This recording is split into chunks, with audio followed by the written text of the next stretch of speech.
Let's get into it. Hey, I am Rachel Smith with The Real with Rachel, local RE/MAX Realtor, and we are going to go over 5 tips that sellers you are going to want to know as we are entering a shifting market. Here we go. Numero uno is going to be your trim work. That's like the eyeliner, the lip liner to the property. You want to make sure that it's free of any dust and debris, the little dust bunnies, the little crummies.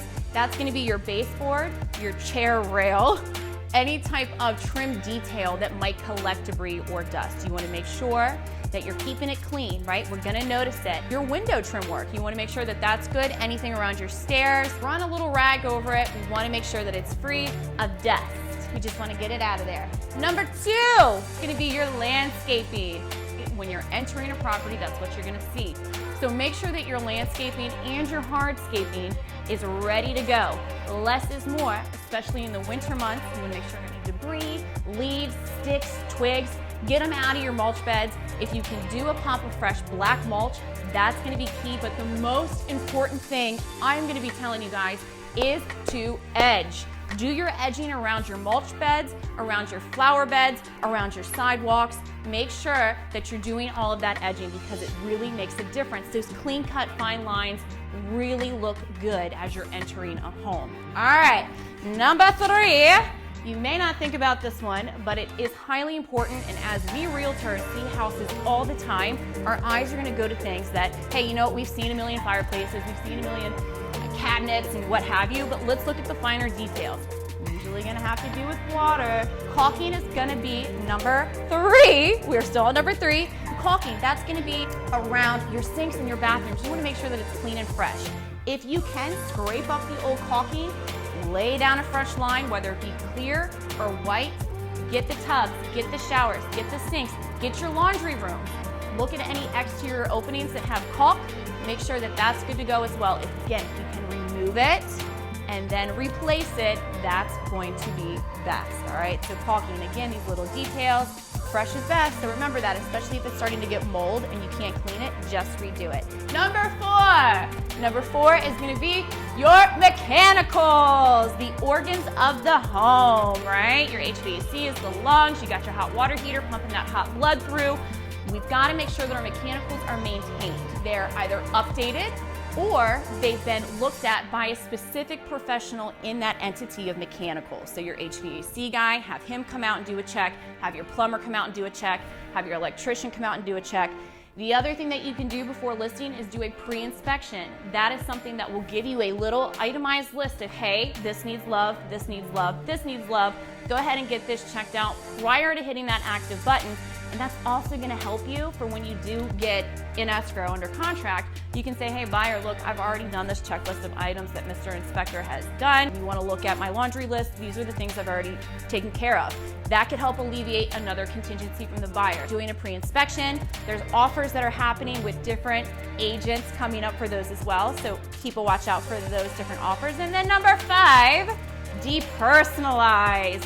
We always say this. We're always telling you, take your pictures down. We want to see our own stuff as a buyer in that house. We want to see our own pictures. We want to see our own magnets. This is a big one. The refrigerators. These drive me a little bit crazy.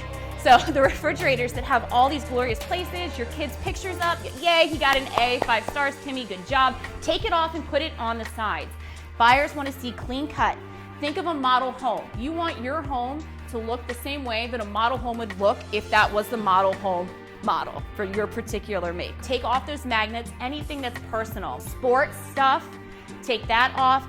Diplomas. If you're comfortable having your college diplomas in your office or any type of awards or certificates, great, leave them up, but they will be displayed to the World Wide Web. So those are things that I also tell you to take down. And I gotta tell you, I've had buyers make remarks when they see different diplomas up in the office. I hate to say it, but it happens. Any type of association to a personal entity is going to create a stop, a pause in a buyer's visualization as they're walking through the property. It's not gonna mess up their words, but it will mess up their visualness of how they perceive your property. They wanna be able to see their stuff there. So depersonalize. We've got the magnets, we've got the sports, the trophies, the sports memorabilia, your high school diplomas, your college diplomas, any awards, certificates, anything that shows where you work And then on the outside, if you're a smoker or you love to have a little winey wine, that's all good. We all love to have a good time, but take those items away, clean it up. If you like to have a good time outside, just put anything that would associate that away, right? So people can visualize their party time outside. And I have a bonus item for you. It's gonna be basement bonus.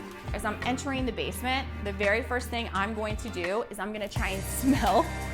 After my 5 kids, I have like a powerful mommy nose. I'm gonna try and smell any type of mold or mildew, any indication from using our 5 senses that there's an issue, primarily with water, because as I tell all my buyers and my sellers, water always wins. If you have a block foundation, make sure that you're not having that intrusion. It acts as a concrete sponge. You're gonna have water and earth pushing up against it consistently. Make sure that you're well prepared for that, either by a French drain, have the topography outside slope away. Again, that reverts back to hardscaping and landscaping. We wanna make sure that there's no water intrusion. When I'm going down into a basement, I'm gonna smell for that, I'm gonna look for it, I'm gonna find the most exposed portion of your foundation to see if there's any type of indicator or sign or flag that water is pushing that way through. That is something that a buyer agent can use to leverage that there might be an issue, or point it out to the inspector to make a little flag note there as well. Then you've got it documented, then that's a latent defect. So think about that. That was your bonus item. Thank you guys so much for tuning in to this week's Real with Rachel. Catch me on the next one.